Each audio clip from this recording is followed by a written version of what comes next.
This tank had been stolen from a local military base by a man with previous military training.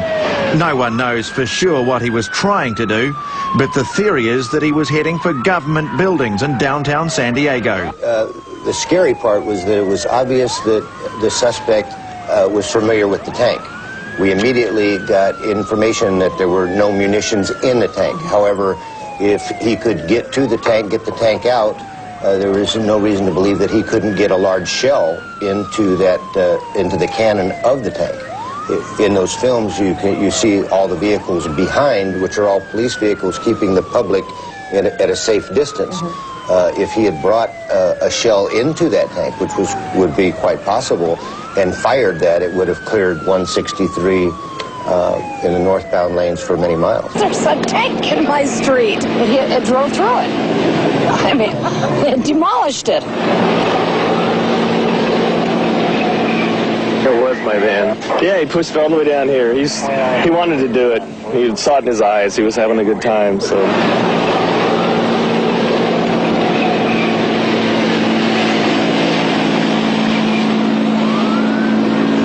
How could anybody just walk into an armory and steal a tank? When he got to the tank, it appears that he took some pry bars and broke some of the locks on 2 other tanks before he got to this one.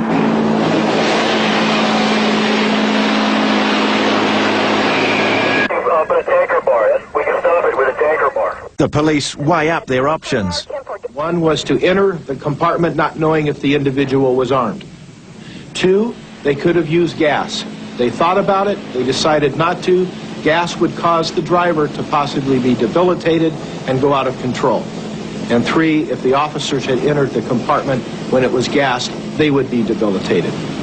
The next decision was, should we use lethal force? The officers decided yes, and that's exactly what they did. The officer somehow got the hatch open and ordered the driver to stop. They were afraid that he would get the tank off the barrier at any moment. He resisted and was shot dead.